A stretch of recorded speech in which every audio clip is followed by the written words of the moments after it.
नमस्कार दोस्तों, कर्मचारियों के लिए इस वक्त की सबसे बड़ी खबर निकल के आ रही है। महंगाई भत्ता को लेकर सरकार ने बड़ा ऐलान किया है।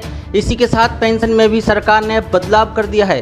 इस खबर को हर कर्मचारी के लिए जानना बेहद ज़रूरी है। महंगाई भत्ता, रिटायरमेंट और पेंशन को लेकर बहुत ही बड़ी खबर है। दिवाली के बोनस को लेकर बड़ा अपडेट सामने आया है, जो कि सभी केंद्रीय कर्मचारियों को जानना बेहद ज़रूरी है। सभी कर्मचारी इस खबर को ध्यान से देखें। इस वीडियो में सभी बड़ी खबरों से रिलेटेड आज हम आपको अवगत कराने वाले हैं, जिन्हें आप विस्तार से जानेंगे। तो सभी बड़ी खबरों को पूरा देखें। तो जान लेते हैं आज की पहली बड़ी खबर। जी हाँ, रेल कर्मचारियों को मिलेगा पुरानी पेंशन स्कीम का लाभ। इस तारीख से पहले कराना होगा आवेदन। रेल मंत्रालय के अनुसार रेल कर्मियों के लिए पुरानी पेंशन स्कीम ओपीएस का लाभ उठाने का मौका रहेगा। जिन रेल कर्मियों की नियुक्ति 1 जनवरी 2004 के बाद हुई है, लेकिन उनकी नियुक्ति से जुड़ी सभी प्रक्रिया साल 2003 में हो गई थी, ऐसे कर्मचारी पुरानी पेंशन स्कीम का लाभ उठा सकते हैं। दक्षिण रेलवे द्वारा जारी निर्देशों के अनुसार ऐसे कर्मचारियों को पुरानी पेंशन स्कीम का फायदा उठाने के लिए 30 सितंबर से पहले आवेदन करना होगा। ऐसे कर्मचारियों को रेलवे द्वारा जारी फॉर्म 30 सितंबर से पहले भरकर जमा करना होगा। इन कर्मचारियों को नई पेंशन स्कीम एनपीएस की बजाय पुरानी पेंशन स्कीम ओपीएस को अपनाने के लिए एक मौका सरकार प्रदान कर रही है। इस स्कीम का लाभ वे कर्मचारी ही ले सकेंगे जिन्हें पुलिस वेरिफिकेशन में देरी, मेडिकल में समस्या, एजुकेशन और कोर्ट केस की वजह से ज्वाइनिंग में देरी हुई है। जिन कर्मचारियों ने व्यक्तिगत कारणों से देरी से नौकरी ज्वाइन की थी, उन्हें इस योजना का लाभ नहीं मिल पाएगा। नई पेंशन योजना यानी एनपीएस 1 अप्रैल 2004 से लागू की गई है। एनपीएस में कर्मचारियों को रिटायरमेंट के समय पेंशन और पारिवारिक पेंशन के लाभ नहीं मिलेंगे। जी हाँ, इस योजना में कर्मचारियों से वेतन और महंगाई भत्ते का 10% अंशदान लिया जाता है। नए आदेश के अनुसार कर्मचारी और नियोक्ता की 10% हिस्सेदारी होगी। अभी तक एनपीएस में कर्मचारी का 10% और सरकार का 14% हिस्सा रहता था। पुरानी पेंशन स्कीम ओपीएस में रिटायरमेंट के समय पेंशन और पारिवारिक पेंशन का लाभ मिलता है। साथ ही कर्मचारियों के लिए एक और बड़ी खबर है, सरकारी कर्मचारियों को मिल सकती है बड़ी राहत। जी हाँ, कोरोना संकट के बीच केरल के कर्मचारियों को थोड़ी राहत मिल सकती है। राज्य सरकार सैलरी कटौती पर लिए गए फैसले पर फिर से विचार कर कर्मचारियों को राहत दे सकती है। विपक्षी दलों के कड़े विरोध के बाद सरकार इस पर जल्दी ही कोई फैसला ले सकती है। राज्य के कर्मचारी संगठन के खिलाफ मुखर है। राज्य में अगले साल विधानसभा चुनाव होने हैं, ऐसे में सरकार कर्मचारियों को थोड़ी राहत दे सकती है। वित्त विभाग के सूत्रों ने कहा है कि असंतुष्ट कर्मचारियों को शांत करने के लिए सरकार अन्य विकल्पों पर विचार कर रही है। कोविड-19 इनकम सपोर्ट स्कीम में थोड़ी राहत देने के लिए सरकार के समक्ष विकल्प कर्मचारियों के वैधानिक या अन्य भुगतानों को बंद करने के हैं, जैसे कि भविष्य निधि या होम लोन या किसी अन्य भुगतान के लिए एक कर्मचारी द्वारा किया गया अतिरिक्त योगदान। केरल सरकार ने अप्रैल से अगस्त तक कुल 5 महीनों की अवधि में कर्मचारियों की सैलरी में हर महीने 6 दिन का वेतन काटने का फैसला किया था, जिसे और 6 महीने के लिए आगे बढ़ा दिया गया है। हालांकि कर्मचारियों को राहत देते हुए हाल में राज्य सरकार ने घोषणा की थी कि सैलरी कट का पैसा कर्मचारियों को अगले साल तक पीएफ में दे दिया जाएगा। इस अमाउंट पर 9% ब्याज भी दिया जाएगा। साथ ही कर्मचारियों के लिए एक और बड़ी खबर है। मोदी सरकार ने साफ कर दिया है कि केंद्रीय कर्मचारी समय से पहले रिटायर किए जा सकते हैं। जी हाँ, सरकार ने साफ शब्दों में कह दिया है कि सरकार चाहे तो कर्मचारियों को समय से पहले भी रिटायर कर सकती है। सरकार ने इस संदर्भ में पुराने ऑर्डर की व्याख्या में अस्पष्टता को खत्म करने के नए नियमों का उल्लेख किया है। केंद्रीय कर्मचारियों के रिटायरमेंट के लेकर मोदी सरकार ने हाल में कुछ बातों पर जारी असमंजस को स्थिति साफ कर दिया है। सरकार ने साफ किया है कि सरकार 50 से 55 साल की उम्र या फिर नौकरी में 30 वर्ष पूरा कर लेने वाले कर्मचारियों को रिटायर कर सकती है। सरकार के पास जनहित में ऐसा करने का अधिकार है। सरकार ने साफ शब्दों में कहा है कि सरकार चाहे तो कर्मचारियों को समय से पहले भी रिटायर कर सकती है। सरकार ने इस संदर्भ में पुराने ऑर्डर की व्याख्या में अस्पष्टता को खत्म कर नए नियमों का उल्लेख किया है। हाल में टाइम्स ऑफ इंडिया में छपी एक खबर के मुताबिक सरकार ने कहा है कि परफॉर्मेंस रिव्यू के आधार पर ही इस पर फैसले लिए जाएंगे। सरकार ने FR 56J और CCS पेंशन रूल 1972 के रूल 48 का जिक्र भी किया। इस रूल के जरिए बताया गया है कि जिन कर्मचारियों को इस रूल के तहत सेवा में बने रहने की मंजूरी प्राप्त है वह भी परफॉर्मेंस रिव्यू के आधार पर समय से पहले रिटायर किए जा सकते हैं। हालांकि ये नियुक्ति करने वाली संस्था पर निर्भर करता है। साथ ही एक और बड़ी खबर निकल के आ रही है। सरकार बेटियों को दे रही है 51,000 रुपये। इस योजना का लाभ उठाने के लिए आप इस तरह से फॉर्म फिल कर सकते हैं। महिला सशक्तिकरण और बेटियों की उच्च शिक्षा को बढ़ावा देने के उद्देश्य से केंद्र व राज्य सरकारें कई तरह की योजनाएं चला रही हैं। बिहार में बेटियों के लिए मुख्यमंत्री कन्या सुरक्षा योजना चलाई जा रही है। इस योजना के तहत बेटियों के जन्म से लेकर उसकी पढ़ाई तक के खर्च सरकार वहन करती है। सरकार इस योजना के तहत बेटियों को कुल 51,000 की सहायता राशि देती है। इस योजना का मकसद है कि कोई भी अपनी बेटियों को बोझ ना समझें, बल्कि उनके भविष्य को उज्जवल बनाने की सोचे। मुख्यमंत्री कन्या सुरक्षा योजना के तहत राज्य की बालिकाओं को उसके जन्म से लेकर स्नातक की पढ़ाई तक आर्थिक सहायता मिलती है। यह रकम अलग अलग किस्तों में दी जाएगी। लड़की के जन्म पर सरकार 2,000 रुपये खाते में ट्रांसफ़र करती है। वहीं 1 वर्ष की आयु होने और आधार कार्ड बनवाने के बाद 1,000 रुपये 2 साल तक मिलेंगे। 2 वर्ष की उम्र के बाद 2,000 रुपये दिए जाएंगे।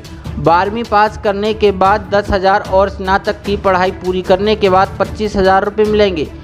ऐसे मिलाकर एक लड़की को कुल 51,100 की राशि मिलती है।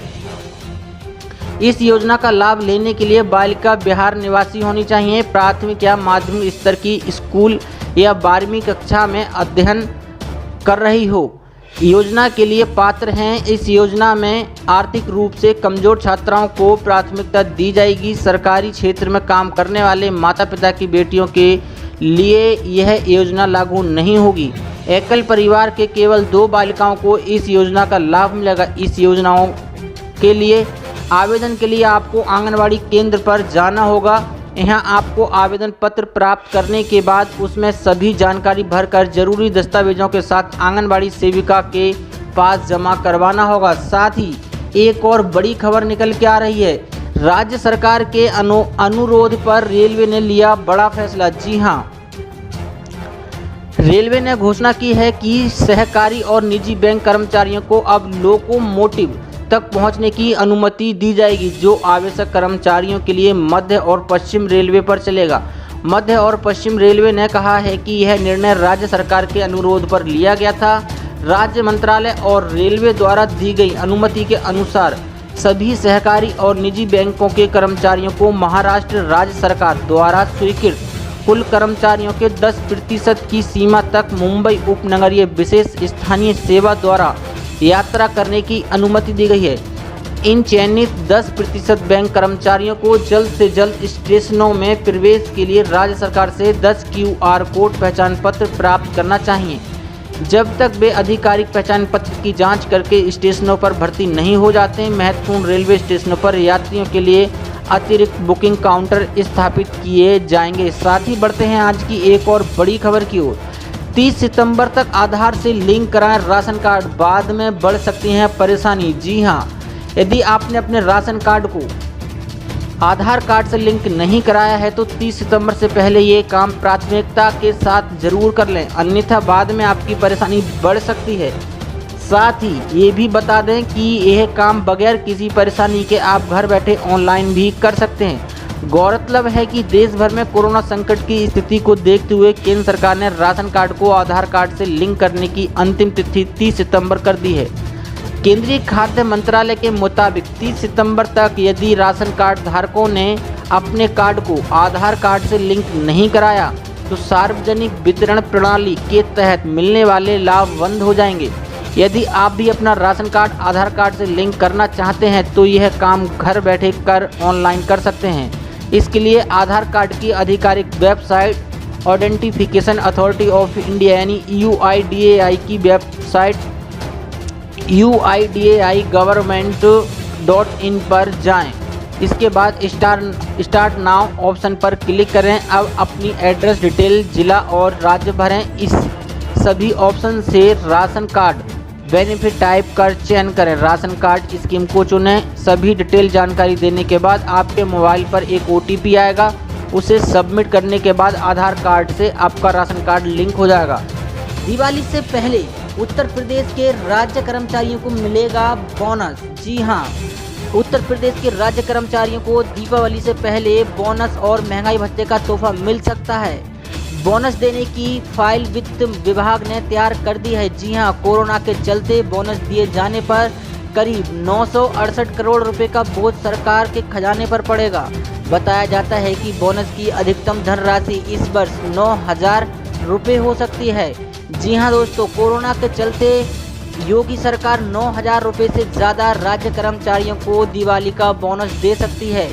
प्रदेश के करीब लगभग 16 लाख अराजपत्रित कर्मचारियों को इस बार दिवाली बोनस देने की तैयारी है। बोनस की अधिकतम सीमा 9,000 रुपये तय हो सकती है। पिछले वित्त वर्ष की तरह इस बार भी बोनस की 75% धनराशि GPF खाते में और 25% नकद भुगतान किया जाएगा।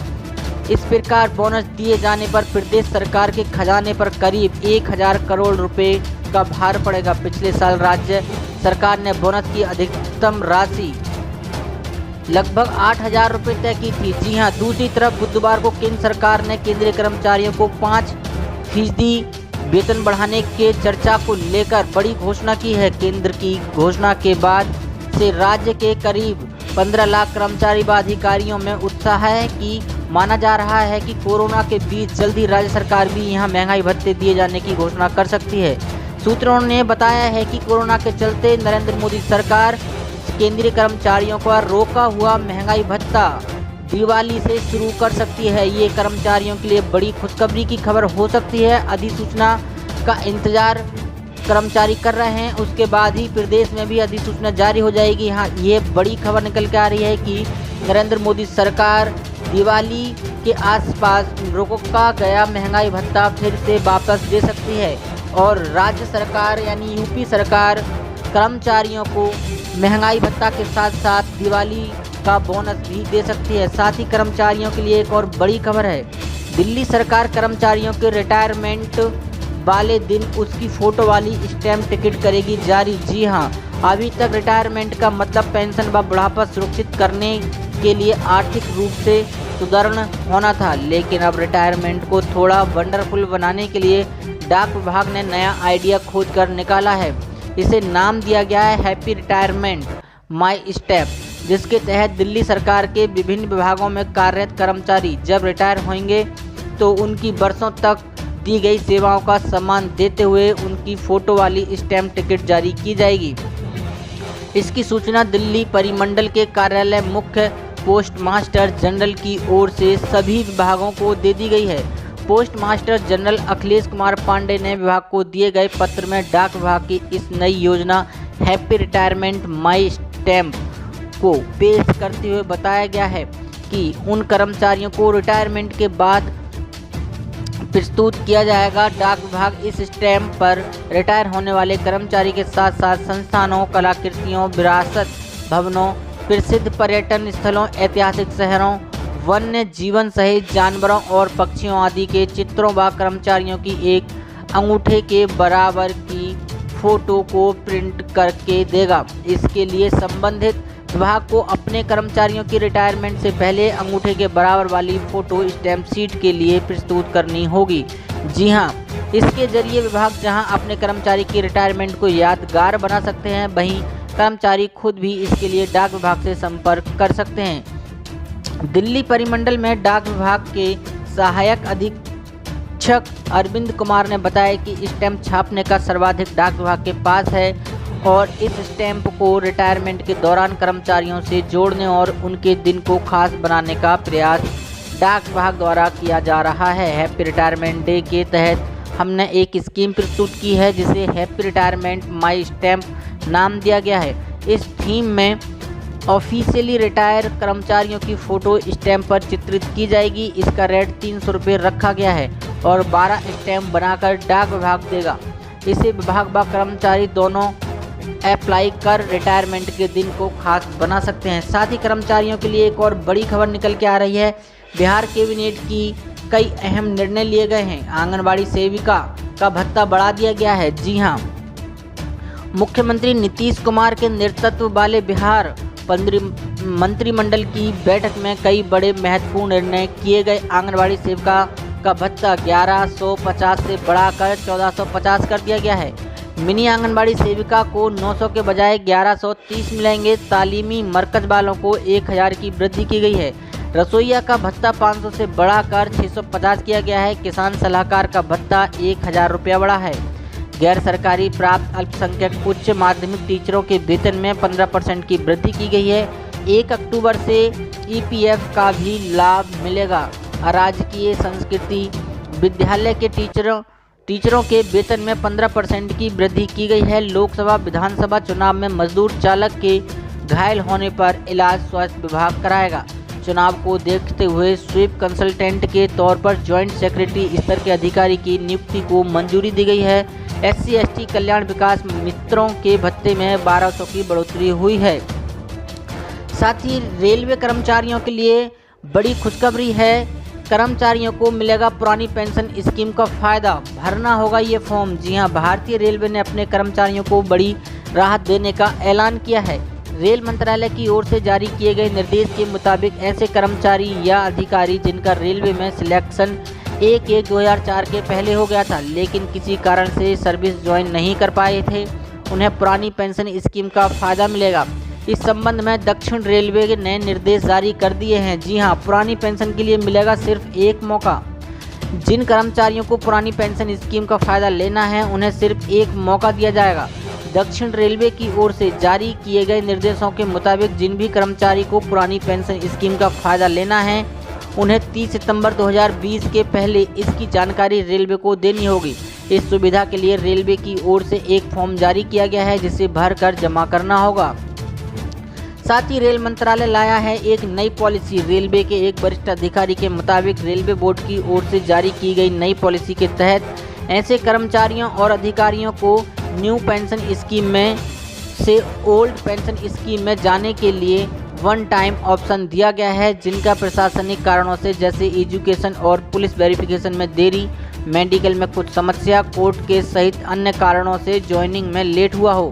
ये फ़ायदा सिर्फ उन कर्मचारियों या अधिकारियों को ही मिलेगा जिनका रिजल्ट और भर्ती की बाकी प्रक्रिया तो 31/12/2003 से पहले पूरी हो गई थी लेकिन वे नौकरी ज्वाइन नहीं कर पाए थे। ऐसे कर्मचारी जिन्होंने अपने निजी कारणों के चलते नौकरी ज्वाइन नहीं की थी उन्हें इस स्कीम का फ़ायदा नहीं मिलेगा।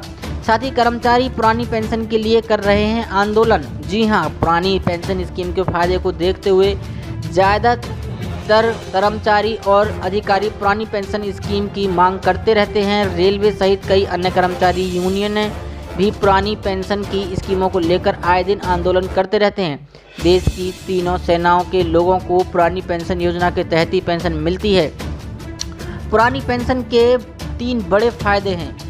OPS वह पेंशन योजना थी जिसमें पेंशन अंतिम ड्रॉन सैलरी के आधार पर बनती थी। OPS में महंगाई दर बढ़ने के साथ DA महंगाई भत्ता भी बढ़ जाता था। जब सरकार नया वेतन आयोग लागू करती है तो भी इस पेंशन में बढ़ोतरी होती है।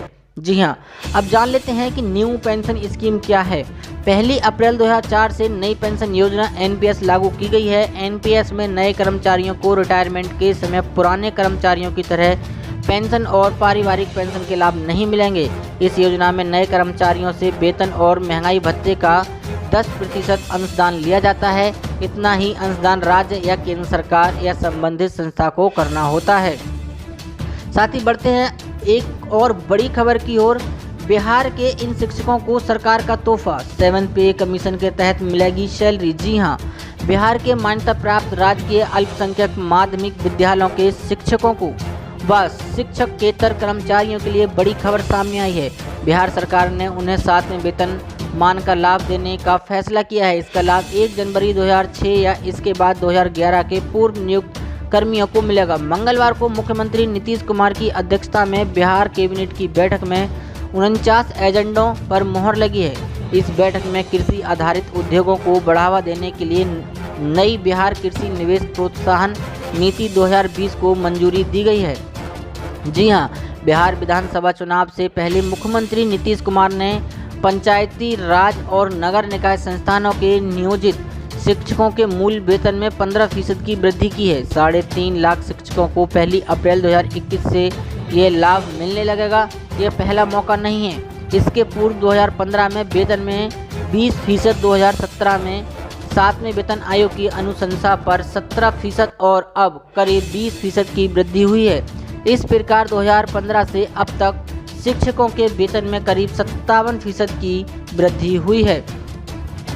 बता दें कि कुछ समय पहले बैठक में कोरोना महामारी को लेकर मेडिकल की पढ़ाई कर रहे मेडिकल छात्र छात्राओं को भी 1 महीने के वेतन के बराबर अतिरिक्त राशि देने का फैसला किया गया है। इसके अलावा पिछड़ा एवं अति पिछड़ा वर्ग कल्याण पदाधिकारी सेवा भर्ती एवं सेवा शर्त नियमावली 2020 के गठन के भी फैसले किए गए हैं। बैठक में कृषि आधारित उद्योग को बढ़ावा देने के लिए नई बिहार कृषि निवेश प्रोत्साहन नीति 2020 को मंजूरी दे दी गई है। ऐसी बड़ी खबरों को देखने के लिए हमारे चैनल को सब्सक्राइब करें और वीडियो को लाइक शेयर जरूर करें। धन्यवाद।